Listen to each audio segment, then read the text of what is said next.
Hi, I'm Pastor Kerry. Before we get started, there are a few things I want to encourage you to have on hand. First, I want to encourage you to have a set of the sermon notes. If you don't already have them, you can go to the link that's right down below the video.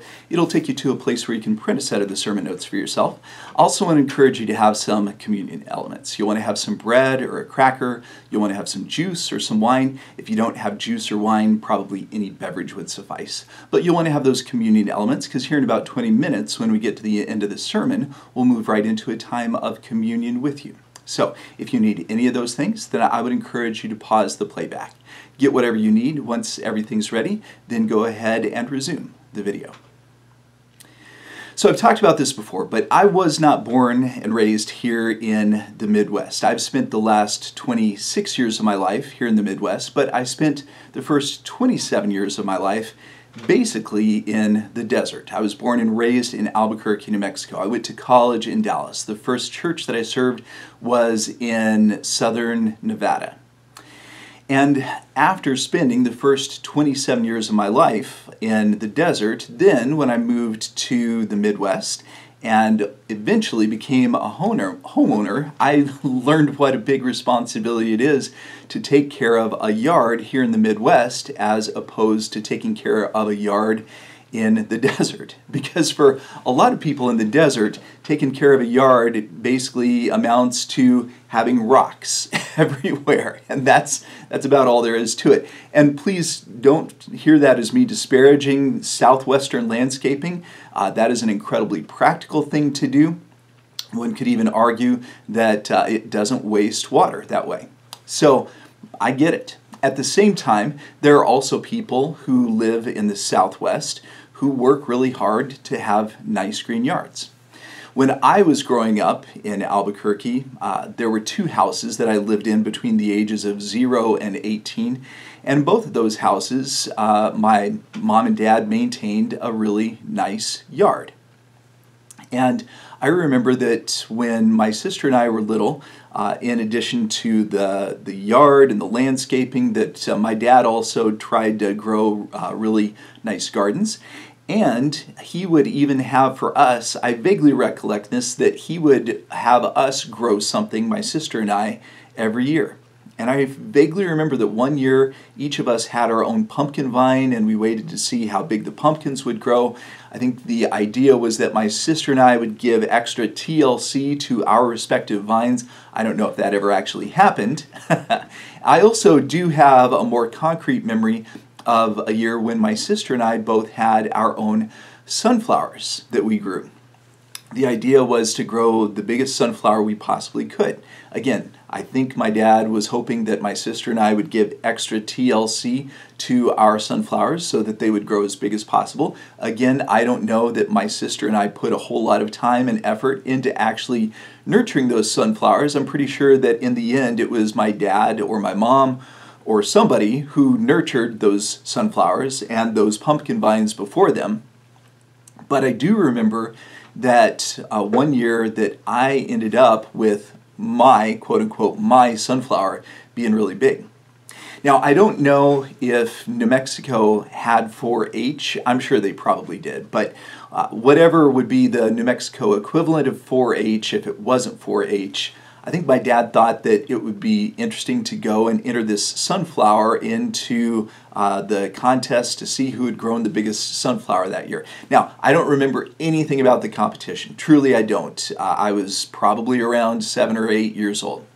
What I do remember is that at the end of the competition, the sunflower that was mine, that it won the competition. And I remember that first prize was a backpack that was custom embroidered. And I don't remember what the custom embroidery said, but it was probably something along the lines of biggest sunflower, boys age 8 division, who knows. But I remember that my dad really wanted me to take it to school next week and show it off. And I remember thinking to myself, oh yeah, this is going to make me super popular with all of my classmates, especially the girls. I'm probably going to have to be beating the girls off with my custom embroidered biggest sunflower backpack. But I took the backpack, and what was interesting was that even before I got there, my school teacher knew somehow that I had won this competition. Maybe they put the results in the newspaper. Maybe the news was, I honestly don't know. But I remember that my school teacher was super impressed with me. She was super excited that I brought the backpack, and my classmates were not super impressed with me, and they were not super impressed with the backpack. And you know, as my life went on, there were other things, obviously, that I did. As I got older, I actually did start taking care of our yard as I was more mature and capable of actually doing my part. The church secretary where I grew up, she was, I believe, like my father, she was from the Midwest. And she had a beautiful yard around her house. Even though we lived in the desert, she had this lush green yard with all sorts of plants and flowers and everything you can imagine. But she got to the point where she was just too old to take care of it. And so I would go over there on Saturday afternoons, and she would pay me $3.35 an hour to take care of her yard. And when I went over there, she had a list made out for me, and there was all sorts of things. There were hours worth of work that she had for me every single week. I would mow her yard, and then I would pull weeds, which, you know, pulling weeds, boy, that's fun stuff. And then I would go and I might plant something over here, or I would transplant something from here to here. But again, hours worth of work that she had for me.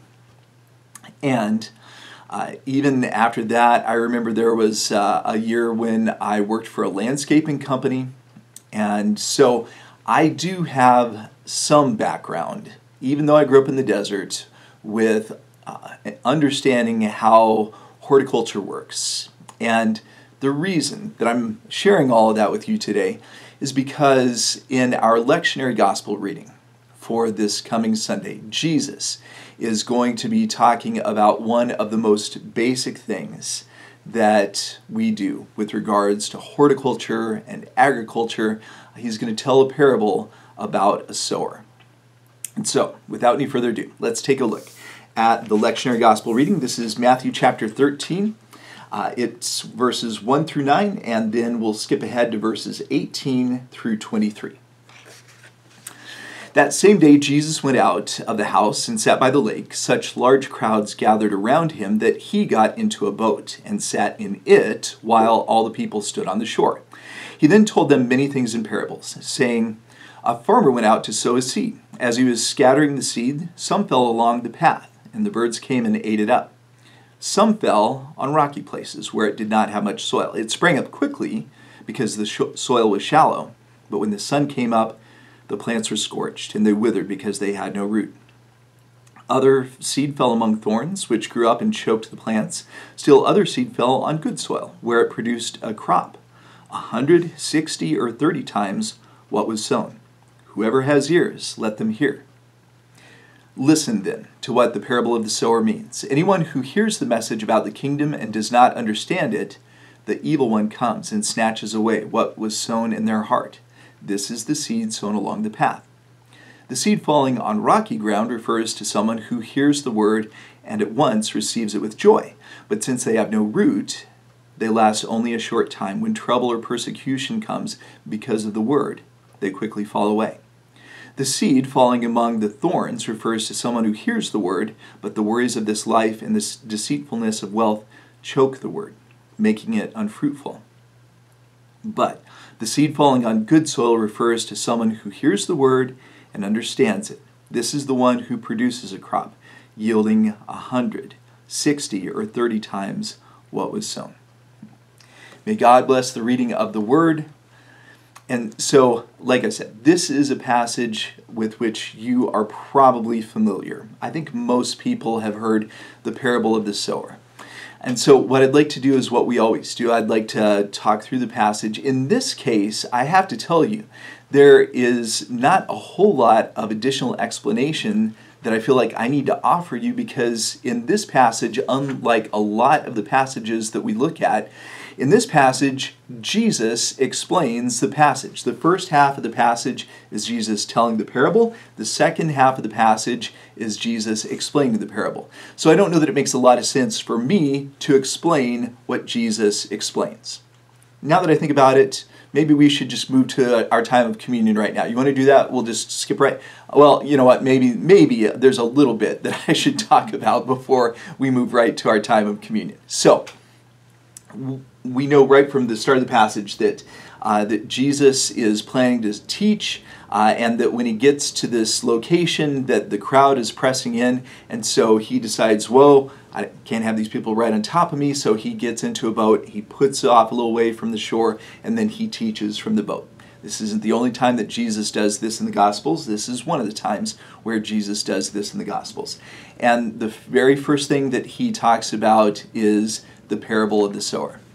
Now, a lot of the people that will probably watch this online sermon are here in Lincoln, Nebraska.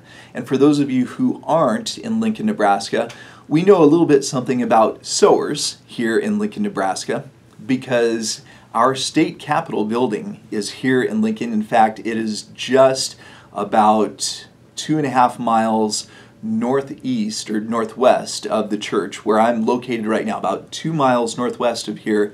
Our state capitol building is pretty tall. It's 400 feet tall. But then on the top of the Capitol building is a 20-foot statue of a sower, which I think is a really interesting choice, but I like it. In fact, I could walk outside right now and I just have to look to the northeast and I would see a sower. I'm not going to do that right now, but all of that is simply to say, here in southeast Nebraska, and specifically here in Lincoln, we know something about sowers. So in this parable, the sower is sowing these seeds, and in the parable, some of the seeds falling on the path, and it never even has a chance to take root. Some of the seed falls into shallow soil that has rock right underneath the soil, and that doesn't do well. There's some of the seed that takes root. It does well for a while, but then there are weeds that shoot up around it and choke it out. And then finally, there is some of the seed that does extremely well. And like I said, Jesus offers some explanation, but what I want to do before we actually look at Jesus' explanation is let's just fill in some blanks. Because this week what we're going to do is we're just going to identify what's, I think, pretty obvious. We're going to identify the 4 destinations for the seeds that have been sown. And then we'll talk about them one by one. Along the path, the seeds never took root. Along the path, the seeds never took root. The story, the parable tells us that right there. What Jesus says specifically is that in this case, Jesus says the evil one comes and snatches away what was sown in their heart. Now, friends, I grew up in the church. I've spent pretty much my entire life in the church, and I feel like the vast majority of the people that I've grown up around are people in whom the seed has taken root. But I also recognize that some of the people in the church where I grew up, that seed, for whatever reason, never took root. And I recognize that there are some people who grow up in the church and the seed just never takes root. And what I simply want to encourage you to do is just to be praying for those people. I'm not going to make any value judgments. This is probably a lengthy discussion that we could have about why it is that some people grow up in the church and they end up not believing even though they have grown up in the church. Probably a very nuanced conversation that could take place at another time. But at very least, what we want to do is we certainly want to be praying for those people. So that is the first destination of the seed. The second destination for the seed is the rocky soil, and it says that in the rocky soil, the seedlings soon withered. In the rocky soil, the seedlings soon withered. And I wonder if you have ever seen that take place. I can tell you that the very first church that I served when I was right out of Bible college, I've said was in southern Nevada. If you've heard me talk about that church before, it was a big church. It was an incredibly evangelistic church. And look, when you are a church in Las Vegas, when you are a church in Sin City, then you are definitely going to offer a pretty dramatic alternative to the Sin City lifestyle. And I saw some people that came to that church and they were really passionate about this new faith that they had found. But then, for whatever reason, as quickly as they came to that faith, we didn't see them anymore. And that was an incredibly sad and an incredibly painful thing, but that was certainly something that I experienced. That wasn't the majority of the people that came to faith at that church. That was a wonderful church that I served, and they did a great job of nurturing people's faith. But it wasn't 100% retention rate. There were some people who, just like this parable talks about, they ended up falling away, which, again, it's sad. And we most certainly want to pray for those people as well, because you never know when they may come back. Now, the third type of soil, the third destination for the seeds, is among thorns. Among thorns, the plants were choked before they could bear fruit. Among thorns, the plants were choked before they could bear fruit. And that is also incredibly sad. All three of these instances, all three of these examples from this parable that Jesus told, all three are probably equally tragic, because now you've got a seed that's taken root, it's got good soil to grow in, it's shot up, and it's doing pretty well, and it's right at the point where it's ready to start bearing fruit when all of a sudden what happens? All of a sudden, weeds spring up around it and take all of its sunlight and take all of its moisture from the ground. And the weeds end up strangling this poor plant to death. And Jesus says in this case that for people like this, it's the worries of this life, anxieties about everyday living, or the deceitfulness of wealth. Those are the two examples that Jesus gives. Now, I'm sure that wasn't meant to be a comprehensive list. I'm sure that there are more that you and I could probably think of. Reasons why someone who seems to be doing well and seems to be ready to start bearing fruit themselves, all of a sudden, they get choked in that point, in that moment in their development. And once again, I think one of the best things that we can do is pray for people like that. I've seen people like that. You have probably seen people like that as well. And then, of course, the fourth destination is good soil. In good soil, an abundant harvest was produced. In good soil, an abundant harvest was produced. And you know who comes to mind when I think about people who produce this abundant harvest? Now, one person is Billy Graham. And if you know anything about Billy Graham, you know he was one of the great evangelists of the 20th century. And there were countless, I don't know, tens of thousands, hundreds of thousands, were there millions of people who ended up being led to faith at a Billy Graham crusade?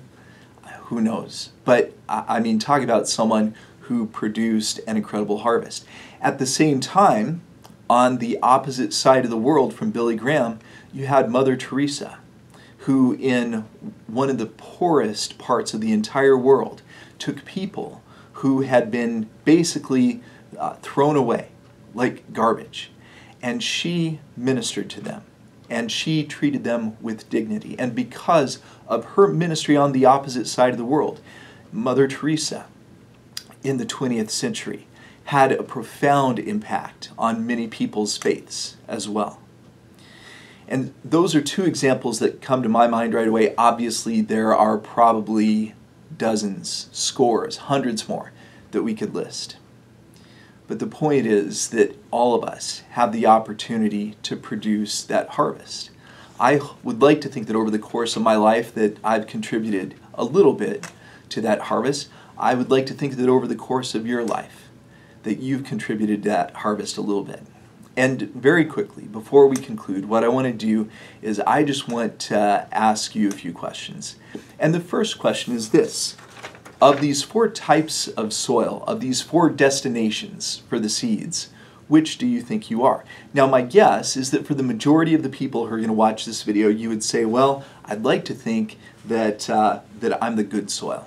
And my guess is that if you're watching this video, you probably are. Having said that, I don't know everybody who's going to watch this video, and there may be somebody who is brand new to the faith. There may be someone who has only been at this for a short period of time, And maybe there are some shadows that are starting to be cast around them. Maybe some weeds are starting to sprout up around you.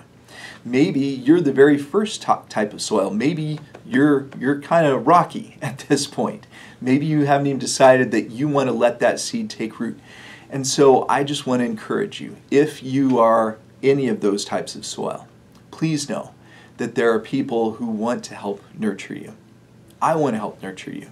So reach out to someone that you know who is a believer. Reach out to me through our church's website, because we certainly want to nurture that seed that has hopefully been planted inside your heart.